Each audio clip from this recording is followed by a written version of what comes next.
ఏంటంటే ఇప్పుడు మనం పూజ చేయాలనుకున్నప్పుడు చాలామంది 5 o'clock కల్లా ఎర్లీగా దీపం పెట్టేయాలనుకుంటారు. అలాగా గాబరా పడిపోయి మనం గాబరా పడిపోయి ఇంట్లో వాళ్ళని, భర్తని, పిల్లల్ని గాబరా పెట్టి అంత గాబరాగా చేయవలసిన అవసరం లేదు. ఎందుకంటే వాళ్ళు గాబరా పడిపోతే, పిల్లలు గాబరా పడితే వాళ్ళకి హెల్త్ ఇష్యూస్ అంటే ఇప్పుడు మనం గాబరా టెన్షన్ పడడం వల్ల మనకు తెలియకుండా బీపీ యాడ్ అవుతుందనమాట. అందుకని మనం అలా అంతా గాబరా పడవలసిన అవసరం లేదు. అలా బీపీ అది తెచ్చుకొని మన భర్తకు కానీ మన పిల్లలకు కానీ ఇబ్బంది అయిందంటే మనకే కదా ప్రాబ్లం వస్తుంది. అందుకని అంత గాబరా పడవలసిన అవసరం లేదు.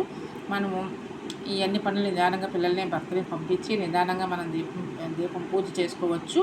ఇంకా నెక్స్ట్ ఏంటంటే మన మనసు స్థిమితంగా ఏ కల్మషం లేకుండా మన మనసు ఉంచుకుంటే మన మనసే మందిరం అనమాట.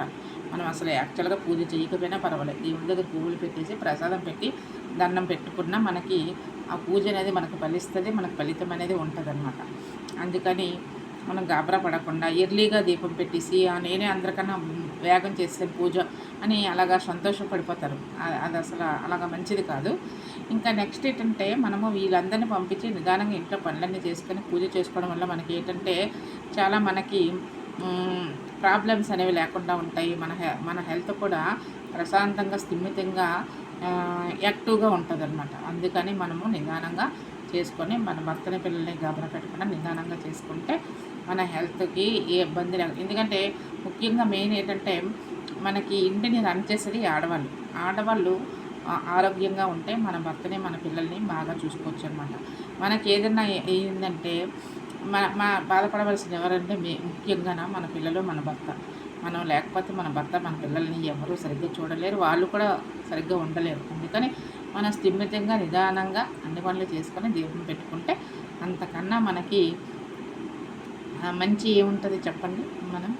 మన మనసుని స్థిమితంగా ఉంచుకొని తప్పనేది చేయకుండా ఉంటే మనము ఎప్పుడైనా దీపం పెట్టుకోవచ్చు. ఒకవేళ 12 లోపు మనం పెట్టుకున్నాము, 12 దాటిన తర్వాత అయినా మనం దీపం పూజ చేసుకోవచ్చు. దాంట్లో తప్పే ఉండదు. మనం ఏం తప్పు చేయట్లేదు కదా. 12 దాటిన తర్వాత పూజ చేయకూడదని దేంట్లోనూ కూడా ఎక్కడ కూడా రూల్స్ లేవు.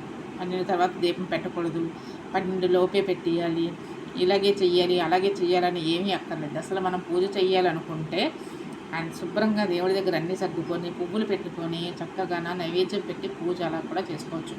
మనం చెయ్యాలనుకునేటప్పుడు చక్కగా దీపం ఒత్తి వేసుకొని దీపం వెలిగించుకొని అలాగ కూడా చేసుకోవచ్చు.